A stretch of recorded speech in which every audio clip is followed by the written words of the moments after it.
안녕하세요. 월가월부 구독자 여러분. 6월 1일 미국 패장방송 시작하겠습니다. 저는 세계 속 뉴욕 맡고 있는 박윤혜 기자고요. 여기 뉴욕은 5월 31일입니다. 오늘 뉴욕 증시 대체로 상승했습니다. 빅테크는 흐지부지하고 빅테크 외에 상승했습니다. PC가 예상대로 완화된 것으로 잘 나왔습니다. 전월 대비 0.2%, 전년 대비 2.8%로 예상 수준으로 나왔습니다. 특히 소비 지출이 예상 하회한 것을 시장은 긍정적으로 평가를 했습니다. 어제 트럼프가 유죄 판결을 받은 것을 두고 여러 반응이 나왔습니다. 트럼프는 7월 11일 형량 선고를 앞두고 있는데 벌써부터 항소할 것이다 라고 밝혔습니다. 월가 억망장자들은 여전히 트럼프를 지지하고 있습니다. 중국 지표가 오락가락하고 있습니다. 중국 제조업 PMI가 49.5로 3개월 만에 다시 위축 국면으로 나왔습니다. 다음 주 미국 고용보고서와 ISM 제조업 서비스업 PMI 나오고 유럽중앙은행이 금리를 처음으로 인하할 것으로 예상이 됩니다. 3대 지수 혼조세이긴 하지만 그래도 상승세로 마감했습니다. 다우지수 1.51% 상승했고 나스닥 0.01%로 아주 소폭 하락했습니다. S&P 500 0.8% 상승했습니다. 다우지수 이번 주 0.98%, 5일 동안 0.98% 하락해서 다우지수 2주 연속 마감을 했고 2주 연속 하락 마감했고요. S&P 500과 나스닥 이번 주 5주 연속 상승을 마치고 마감하고 이번 주 6주째는 하락을 했습니다. 그래서 S&P 500 이번 주 0.51% 하락했고 나스닥 이번 주 1.1% 하락해서 3대 지수 가운데 가장 많이 하락을 했습니다. 한편 요 S&P 500과 나스닥 종합 요 그래프 좀 보시면요. 나스닥과 S&P 500이 PC 보고는 상승을 했어요. 오늘 빨간색을 보였는데요. 하지만 그 후 오전에 계속 하락하더니 오후 들어서 상승하더니 갑자기 장마감 직전에 이렇게 상승을 했습니다. 특히 S&P 500 같은 경우는 장마감 20분 직전에 아주 급등을 해버렸습니다. 그래서 이게 어떻게 봐야 되냐 하면요. 제가 여기저기 찾아봤는데요. 그만큼 변동성이 큰 하루였고 빅테크와 그 외 산업으로 순환하는 가운데 상승세로 이렇게 마감을 했습니다. 전문가들도 이것을 이제 일종의 로테이션이다, 휘젓기다라고 평가를 했습니다. 그러면서 이런 로테이션은 보통 상승세가 지쳐가고 있을 때, 조정이 임박했을 때 이렇게 나온다고 이렇게 전문가들이 입을 모아서 해석을 했습니다. 아시아는 오늘 혼조세 보였고요. 유럽 증시는 소폭 상승을 했습니다. 5월 유로존의 인플레이션이 나왔는데요. 유로존의 인플레이션이 2.6% 상승해서 로이터 전망치 2.4%를 넘어섰습니다. 그렇긴 하지만 그래도 여전히 유럽중앙은행이 6월에 금리를 인하할 수 있을 것으로 기대하고 있습니다. 오늘 빅테크 좀 흐지부지했고 빅테크 빼고 다 좋았습니다. 일론 머스크의 안 좋은 뉴스가 좀 두 개 있었는데요. 하나는 의결권 자문회사 ISS가 75조 원에 달하는 어마어마합니다. 75조 원에 달하는 머스크 보상, 머스크 임금 패키지 반대를 공고를 했습니다. 계속 이렇게 반대를 하고 있는데요. 반대를 했고요. ISS 반대했고요. 그리고 또 두 번째 뉴스는 머스크가 투자자 소송에서 75억 달러 규모의 내부자 거래 혐의로 기소가 되었습니다. 일론 머스크가 2022년에 75억 달러, 99조 원, 9조 원 넘는 이상의 주식을 매각했었을 때 이때 테슬라가 직면했던 생산 및 납품 수치의 실수에 대해서 내부적으로 알아서 이때 맞춰서 9조 원에 가까운 돈의 그 주식을 판 거 아니냐라고 테슬라 주주들이 소송을 걸었는데요. 그래서 이거에 대해서 기소가 되었습니다. 오늘 엔비디아가 0.8% 하락을 했는데요. 이것이 바로 왜 그러냐 하면 대리 실적 발표하고 컴퓨터 만드는 대리 실적 발표하고 주가가 18% 하락을 했는데 그 영향을 받아서 엔비디아도 하락한 것으로 해석이 되었습니다. 근데 뭐 빅테크 말고는 제약업계도 분위기 좋았고 보험 쪽도 분위기 좋았고 에너지 쪽도 분위기 좋았는데요. 뭐 금융 쪽도 분위기 좋았고요. 제약업계에서도 하나 뉴스가 있었는데 모더나가 결국 노년층을 대상으로 한 RSV 백신에 대한 미국 승인을 결국 얻어냈습니다. 제가 이거 계속 승인 앞두고 있다 여러 번 얘기를 했는데요. 최종 승인 받으면서 이 모더나가 그래도 코로나 이후 먹거리를 차츰차츰 찾아가고 있습니다. 오늘의 특징주 보면요. 컴퓨터 만드는 대리 맨 앞에 이름 올렸습니다. 엔비디아에서도 말씀드렸는데요. 대리 실적 발표했는데 시장 예상을 소폭 상회하는 괜찮은 실적 발표했는데 마진에 대한 의구심이 커지면서 주가가 무려 17.8%, 18% 가까이 하락을 했습니다. 델 CFO가 한 말이 좀 투자자들 한테 의구심을 들게 했는데요. 델 CFO가 대기업 고객의 비즈니스 경쟁 심화와 그 반도체, 랜드 및 드램 메모리 가격 상승을 포함한 인플레이션 환경으로 인해서 다음 분기에 마진 압박이 있을 것으로 예상한다라고 말을 했습니다. 그러니까 이 델은 컴퓨터를 만드는 데 때문에 뭐 반도체 같은 걸 이렇게 사가지고 그걸 재료 삼아 사가지고 컴퓨터를 만드는데요. 이 재료값이 오른다고 하니까 이 마진이 줄 수밖에 없겠다라고 CFO가 말을 하자 이렇게 주가가 18% 급락을 해버렸습니다. 트럼프 미디어 주가도 5.3% 하락했습니다. 트럼프 요즘 온 세상의 관심 혼자 다 받고 있는데요. 트럼프 주가, 미디어 주가 5% 하락을 했습니다. 트럼프는 뒤에서 자세히 보겠습니다. 몽고DB, 제가 어제도 말씀을 드렸는데 데이터 서비스 제공 업체인데 실망스러운 가이던스 제시하자 주가 23.8%, 24% 하락을 했습니다. 암바렐라 AI 반도체 전문 기업인데요. 좋은 거 다 하고 있는데요. 매출이 1년 전보다 12% 감소를 했지만 그래도 CEO가 AI 추론이 확산되고 있다라고 긍정적으로 코멘트하자 암바렐라 주가 21% 상승했습니다. 그리고 센티넬월 사이버 보안 회사인데 가이던스 낮추자 주가가 13%또 크게 하락을 했습니다. 반도체 마벨 테크놀로지 매출이 1년 전보다 12% 감소했지만 시장 예상을 상회를 했습니다. 하지만 오늘 주가 많이 하락했는데요. 왜냐하면 AI 사업부 말고는 다른 그런 사업부가 어려움을 겪고 있는 것이 확인이 되면서 이렇게 마벨 테크놀로지 주가 10% 하락을 했습니다. 그리고 시저스 엔터테인먼트 기업 사냥꾼으로 유명한 칼 아이칸이 지분을 늘렸다라고 보도하자 이 칼 아이칸은 좀 행동주의 투자자이기 때문에 들어가면 지분을 늘리면 그 해당 종목은 주가가 오르는 경향이 있는데요. 그래서 그 칼 아이칸이 지분을 늘렸다라고 보도하자 이 시저스 엔터테인먼트 주가가 12% 크게 올랐습니다. 갭 주가 오늘 놀라운데요. 갭 주가 오늘 29% 급등을 했습니다.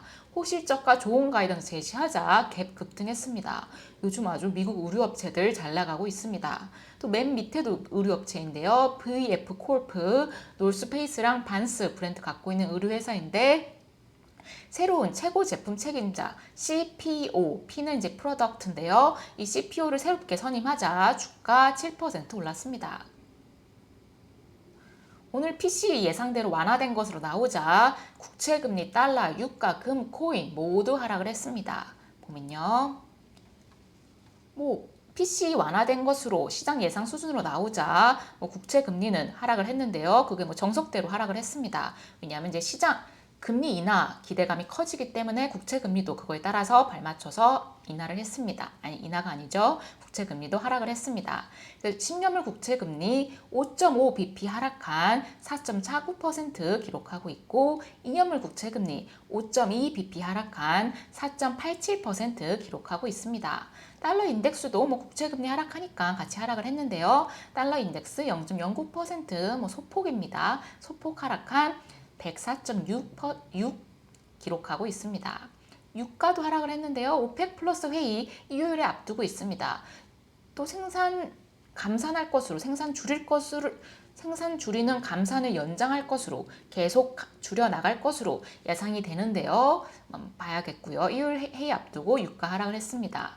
유가 WTI 기준 0.95% 하락해서 77.1달러 거래되고 있고 브렌트 유는 좀 덜 하락해서 0.28% 하락해서 81.6달러 거래되고 있습니다. 천연가스는 0.2% 상승했고 기금속도 하락을 했습니다. 기금속도 금리 인하 좋아하지만 아무래도 중국 지표가 잘 못 나오면서 같이 하락을 했습니다. 금값 0.7% 하락을 했고 경기에 민감한 은값 3% 하락을 급감을 했습니다. 구리값도 0.6% 하락을 했습니다. 비트코인도 다 같이 하락을 했는데요. 비트코인 1.7% 하락해서 67,500달러대 거래되고 있습니다. PC 나오자마자 제가 바로 특집 방송 보내드렸는데요. 그래서 최소한으로 오늘은 좀 말씀을 드리고 좀 자세한 거 보고 싶으시면 저희 특집 방송 봐주시면 감사하겠습니다. 그래서 보면요. 식품과 에너지를 제외한 4월 근원 PCE가 전월 대비 0.2% 나와서 전월 시장 예상 전월에도 0.3이었고 시장 예상도 0.3이었는데요. 0.3보다 좀 소폭 하락을 해서 0.2로 나왔습니다. 전년 동기 대비로는 2.8% 상승을 해서 큰 변화 없었습니다.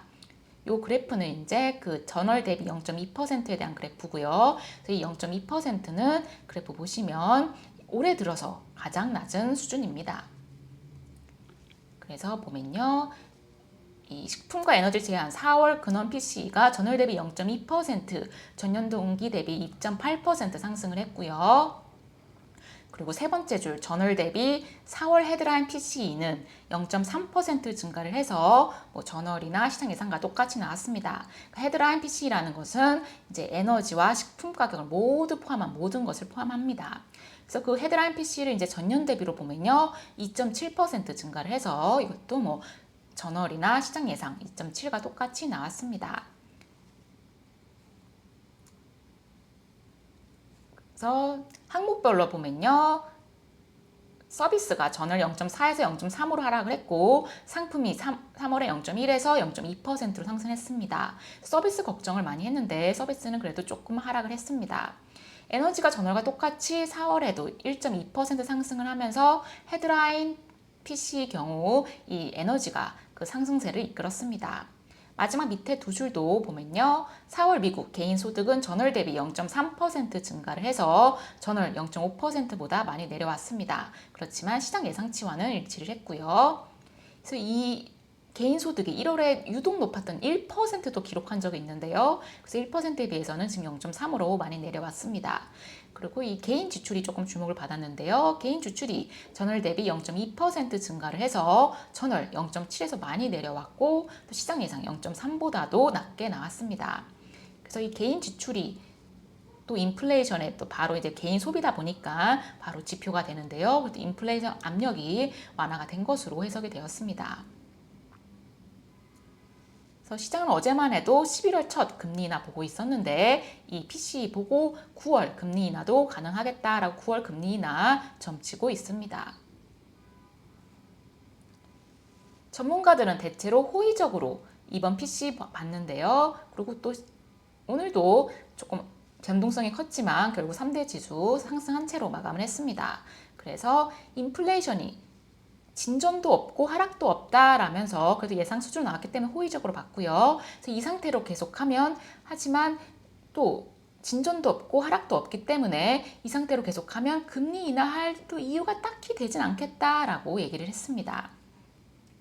코멘트 뭐 빨간색 위주로 참고를 하시면 되겠고요.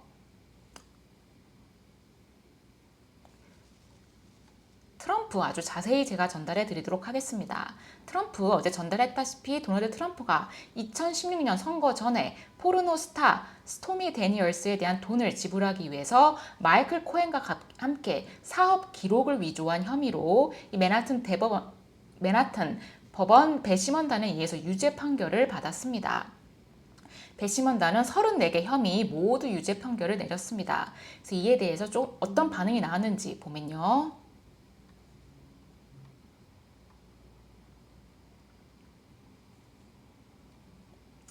그래서 향후 일정 보면요. 우선은 어제에 대한 얘기 좀 하면요. 5주 만에 배심원단이 판결을 내린 건데 만장일치로 유죄다 이렇게 판결을 내렸고요. 34개 혐의에 대해서도 모두 유죄다 판결을 내렸습니다. 그리고 일정상 7월 11일 오전 11시에 이제 판사가 그 형량을 선고하게 됩니다. 그러니까 배심원단이 유무죄만 판단을 내리고요. 형량은 뭐 일반인 배심원들은 잘 모르잖아요. 그러니까 그걸 이제 배심원단의 판결을 보고 판사가 당일 판결문도 쓰고 하면서 이 7월 11일에 트럼프의 형량을 최종 선고하게 됩니다. 그래서 이때 이제 트럼프는 항소할 기회를 갖고요. 하지만 트럼프는 오늘부터 항소하겠다라고 이미 오늘 밝혔습니다. 그래서 트럼프의 혐의를 보면요. 앞에서 말했다시피 그 포르노스타한테 돈을 주기 위해서 사업 기록을 위조한 혐의를 가지고 있는데요.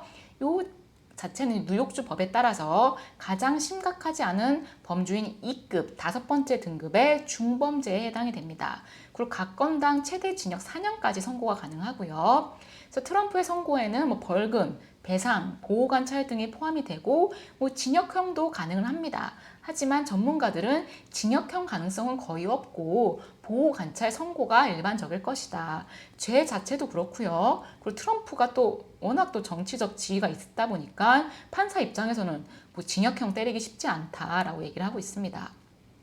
그래서 이 트럼프에 대한 형량을 결정한 판사 이름이 머친 판사인데요. 머친 판사는 이제 그 형량을 결정할 수 있는 재량권을 갖고 있습니다. 그래서 이 형량에 있어서 결정할 때 있어서 이제 트럼프한테 유리한 점은 트럼프가 나이가 많다는 거. 나이 많으면 웬만하면 징역형 잘 안 하고요. 그리고 또 전과가 없다는 점은 트럼프한테 유리하지만 재판 내내 트럼프가 계속 이 판사를 뭐 비난하고 정치적 편견이 있다.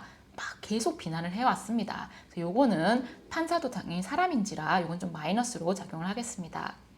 그래서 이 멀첸 판사가 그동안 어떤 말을 해왔는지 좀 보면요. 그 멀첸 판사가 트럼프의 이런 독특한 정치적 지위, 말 그대로 뭐 대선 후보죠. 대선 후보를 염두해서 그를 감옥에 가두는 것은 꺼린다라고 밝힌 바가 있다고 하고요. 하지만 계속 트럼프가 자신을 모욕을 하자 트럼프를 감옥에 가두는 것은 내가 하고 싶은 마지막 일이다. 이런 말 잘 안 했을 것 같은데 이런 말 했다고 하고요. 그래서 이제 멀친 판사도 굉장히 머리가 아프게 됐습니다. 근데 또 재밌는 점은요. 트럼프의 이러한 법적 공방이 대선 출마를 막지는 못합니다. 그리고 당연히 뭐 이렇게 이 판사가 선고를 해도 당연히 항소는 뭐 예정이 돼 있고요. 그리고 항소는 최소 수개월에 걸쳐서 진행이 되기 때문에 또 향후 일정에 따라서 뭐 대선 이후로 다 넘어갈 수도 있습니다. 그래서 미국 헌법에 따르면 누가 대통령이 될 수 있는지 봤더니요. 대통령은 35살 이상이어야 되고 미국에서 14년 이상 거주한 미국에서 태어난 시민들이어야 합니다. 그래서 우리들은 뭐 될 수 없고요. 그리고 하지만 이 미국 헌법에 따르면 중죄인이 대통령이 될 수 있다라고 합니다. 그러니까 중죄인이 대통령을 맡는 것을 금지하진 않는다라고 합니다. 어쨌든 재밌어서 제가 아주 자세히 다 가지고 왔습니다. 이에 대한 뭐 각종 뉴스 오늘 뭐 다 나왔는데요. 보면요. 반응 보겠습니다. 그래서 조 바이든 미국 대통령은 유죄 판결을 받은 도널드 트럼프 전 대통령의 반응이 아주 무모하고 위험하다. reckless, dangerous하다. 판결이 마음에 들지 않는다는 이유만으로 이것이 조작됐다. 판사가 조작됐다. 이렇게 말하는 것은 굉장히 무책임하다라고 당연히 조 바이든은 트럼프를 비난을 했습니다. 그러면서 누구도 법 위에 있을 수 없다. 전 대통령도 이렇게 유죄 판결 받을 수 있다. 그래서 우리 미국의 원칙을 재확인했다라고 조 바이든이 말을 했습니다. 하지만 또 도널드 트럼프도 막 이제 또 여러 가지 뉴스 말했는데요. 도널드 트럼프의 대선 캠프는 유죄 판결을 받은 지 몇 시간 만에 소액 기부자로부터 그러니까 이제 막 열받은 거죠. 아니 우리 트럼프한테 유죄를 이러면서 열받은 소액 기부자들이 기록적인 3,480만 달러 이게 한국 돈으로 무려 481억 원을 모았다라고 합니다. 모금을 했다라고 합니다. 그만큼 정말 이 트럼프의 지지자들은 정말 경고를 합니다. 그래서 정말 때릴수록 커지는 트럼프이고요. 그러면서 이제 트럼프 지지자들 또 이렇게 아주 또 좀 극단적인 분들 좀 있는데요. 그래서 그 판결 후에 폭동과 폭력적인 보복을 촉구를 했습니다. 그래서 보복하겠다 이렇게 얘기를 했고요. 그래서 그 판사분 잘 이렇게 보디가드 필요할 것 같고요. 그리고 트럼프 주가 5.3% 하락했다라고 말씀을 드렸고 두 개의 재밌는 기사가 있어서 그 두 개의 기사 제목을 제가 가지고 왔습니다. 맨 위에 있는 거는요. 블룸버그 기사인데요. 월가의 억만장자들이 돈 많은 사람들이 트럼프를 지지하기 위해 서두르고 있다고 합니다. Rushing to back Trump라고 합니다. 뭐 트럼프는 공화당 후보이기도 하고요. 부유층에 대한 세금을 인하하고 규제를 철폐하겠다라고 하기 때문에 굉장히 부자들이 좋아한다라고 합니다. 그러면서도 월가는 여전히 트럼프의 당선을 점치고 있다라고 합니다.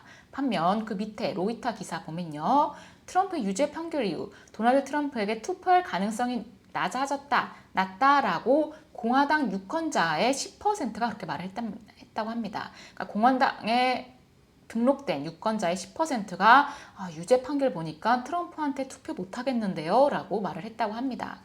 하지만 공화당 유권자의 56%는 그 유죄 판결과 나의 투표와는 아무런 상관이 없다. 56%가 말을 했고요. 35%는 영향받을 가능성 별로 없다.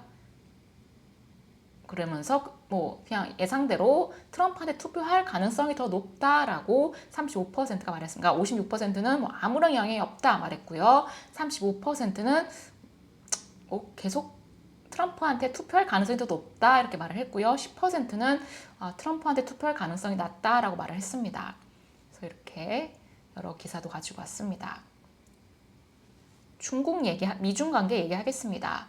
미국 국무부는 홍콩 법원이 홍콩 국가보안법을 적용을 해서 전날 민주화 운동가 14명에게 유죄를 선고한 데 깊은 우려를 표했습니다. 그러니까 홍콩이 점차 이렇게 중국화되고 있는데요. 국가보안법은 중국이나 북한에만 있는 건데요. 홍콩도 이 국가보안법을 이유로 이 홍콩 민주화 운동가 14명에게 유죄를 선고했다라고 합니다.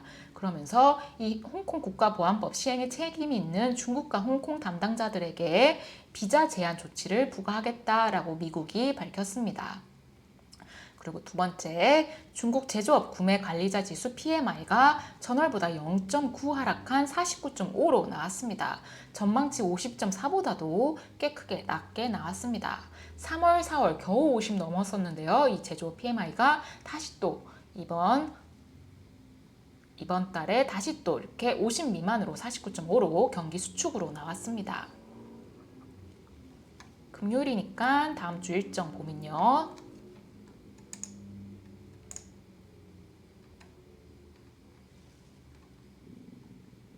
다음 주 일정. 이게 자꾸 문제가 생기네요. 다음 주 일정 보겠습니다. 다음 주는 고용의 한 주입니다. 항상 이렇게 PCE 발표하면 그 다음 주는 고용의 한 주인데요. 보겠습니다. 우선 이번 주 어떤 일이 있었는지 이번 주부터 정리를 하겠습니다. 화요일에 미국과 캐나다 증시결제일이 이틀에서 하루로 단축이 되었습니다. 그래서 문제 발생 없이 하루로 잘 단축이 되었다라고 하고요. 목요일 미국 1분기 GDP 1.3%로 둔화되었고 금요일 제일 중요한 PCE 나왔는데 시장 예상대로 완화됐다라고 오늘 말씀드렸습니다. 그리고 다음 주 일정 보면요. 화요일에 졸트 고용보고서 나오고요. 금요일에 실업률 등 복합적인 고용보고서, 제일 중요한 고용보고서 나옵니다. 항상 PCE도 금요일에 나오고 고용보고서도 항상 금요일에 나옵니다. 이요일, 그러니까 하루 이틀 후에요. 하루 이틀 후에 이요일이요. 이요일에 오펙 플러스 회의 있고 또 월요일은 미국 ISM 제조업 PMI 나옵니다. 또 이제 미국 경제가 또 좀 차츰차츰 식어가는 거 아닐지 또 주목이 되고요. 그리고 또 수요일에는 이제 미국 ISM 서비스업 PMI가 나옵니다. 그리고 목요일 유럽중앙은행 통화정책 회의 있는데요. 기준금리를 4.5%에서 4.25%로 낮출 것으로 전망이 됩니다. 이번 주 실적 아주 바쁜 한 주였는데요. 세일즈포스가 20% 20년 만에 주가가 급락해버리면서 소프트웨어 주를 다 끌어내렸습니다.